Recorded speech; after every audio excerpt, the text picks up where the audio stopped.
You know, I once drank a shot glass full of chili sauce for a bet on a night out, and the resulting explosive ejection of liquid fire from my body the next morning was enough to have me praying to the gods of chaos themselves. Anything to release me from the torment. But you know what? That was still more fun than watching Supergirl. Partly because I won the bet, so at least I made some money out of it, but mostly because at least it was over quickly. Supergirl, on the other hand, stretched out into almost 2 hours of abject misery and boredom, and by golly, do you feel it? I was going to say you feel it by the end, but who am I kidding? I was feeling it after like 20 minutes. I hate this. It is revolting. Supergirl is everything we all feared it would be and more. So much more. A cringy, cliched, tedious mess of dull, lifeless action scenes that we've seen a million times before. That face, man. One-dimensional characters with nothing even resembling arcs. The kind of safe, edgy humor that's become the hallmark of these factory-produced superhero flicks. All the usual played-out James Gunn-isms that ran their course like half a decade ago. Cinematography that looks like someone smeared the results of my chili sauce shot all over the camera lens. And a protagonist who's about as likable and empathetic as a British politician. In short, Supergirl is a disaster. The wrong movie at the wrong time, based on the wrong source material, made by the wrong people, and starring the wrong actress. But we'll talk more about that later. Believe that. Anyway, let's just do the plot. So a series of flashbacks explain how Kara's father separated a chunk of Krypton called Argos City from the rest of the planet when it got destroyed. But oh no, it also released kryptonite or something, and everyone's slowly dying of radiation poisoning. So her parents send her and her dog Krypto off to Earth to meet up with Clark. But she's like, "Nah, I'm too cool for you," and spends most of her time around on planets with red suns so that she can get drunk and party and look like the kind of girl you'd find passed out in a pool of her own vomit round the back of a nightclub on a Sunday morning. Wow, what's an inspirational character. Can't wait to see more of this. So we pick up with Kara celebrating her 23rd birthday by, you guessed it, getting drunk and partying. That's when she meets up with Ruthie, who's out to kill some named Krem in revenge for murdering her family. But Kara's like, "Nah, it'll be fine."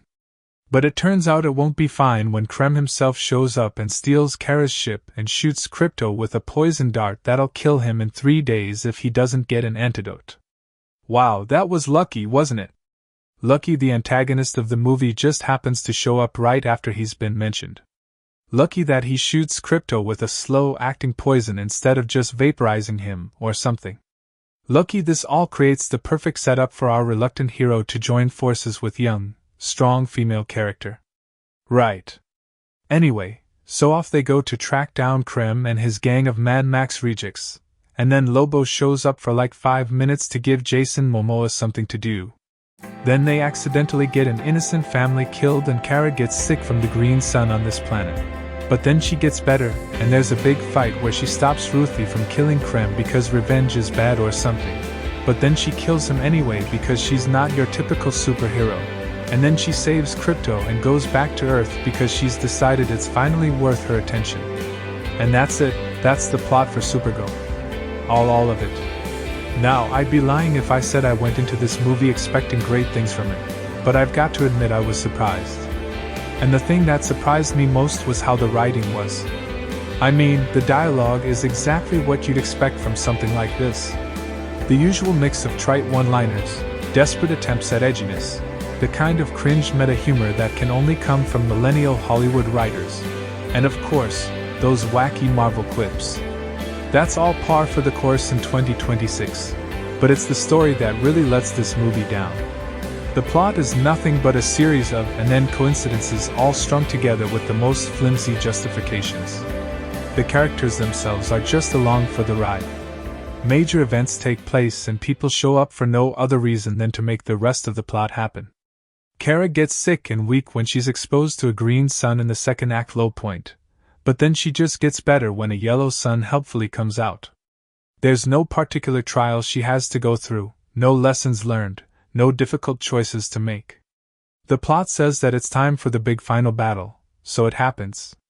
Lobo shows up out of nowhere for like 5 minutes because he looks cool and the script needed some fan service, and everyone likes Jason Momoa. And he does exactly what he always does, plays Jason Momoa. Honestly though, you could cut him right out of this movie and everything would play out exactly the same. In fact, I'm pretty convinced that the bulk of his scenes were added in post-production. Krem is just a generic bad guy who does bad stuff because who even cares? He's just there to give the rest of the characters something to do. There's no real substance to him, no big overarching plan or hidden justification for what he's doing. He's just a space pirate crossed with Mad Max. His death means nothing because his life meant nothing either. Jesus, who wrote this? Oh yeah, Ana Nogueira, a former TV actress whose writing credits amount to all. I mean literally, the only thing I could find about her was We Win, a micro-budget short film from 8 years ago about a couple's relationship that unravels during a game of Mafia. Son of AOH, yeah, that totally justifies putting her in charge of a $200 million superhero blockbuster. You're seriously telling me you couldn't find anyone better qualified for this job than a failed actress who aged out of the industry with precisely one screenwriting credit to her name? Off James Gunn.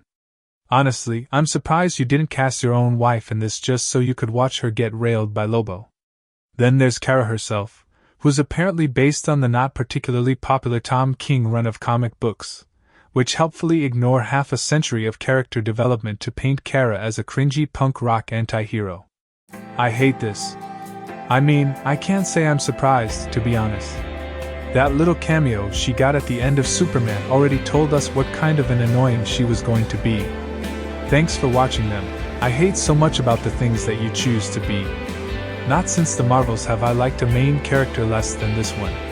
There's this weird feeling of mild desperation throughout the whole movie where they're trying so hard not to make her a Mary Sue that she just comes across as an annoying who doesn't care about anything or anyone but herself. You know, the kind of girl who flips the bird with a mildly pissed off expression in every single picture she ever takes because she really needs you to know how much cooler she is than you. Well, that's basically Kara in this movie. It's horseshoe theory projected onto characterization where going far enough away from something ends up looping you right back to where you started, and insufferable they're trying so hard to paint her as this jaded, cynical, world-weary pragmatist who's tried and failed to be a hero and just wants to be left alone now. But it doesn't work because she's like 23 years old. This is the kind of thing you do with a 50-year-old man, not some young girl who's just starting out.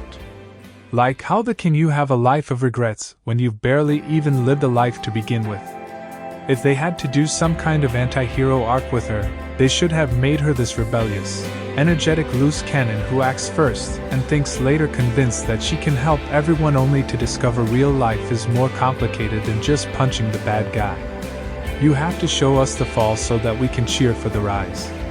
Ultimately, for all the hype and controversy swirling around it, Supergirl is nothing but a depressingly bleak, horrible-looking, uninspired, generic superhero movie whose only USP turns out to be its biggest weakness. Yes, young women really can be messy, self-absorbed failures. But here's the thing this movie doesn't really get. They probably shouldn't. It's a movie that no one seemed particularly excited for pushing a character no one cares about in a cinematic universe that's barely started but already seems to be in its death throes. And well, Supergirl is nothing but another nail in the coffin. Anyway, that's all I've got for today. Go away now.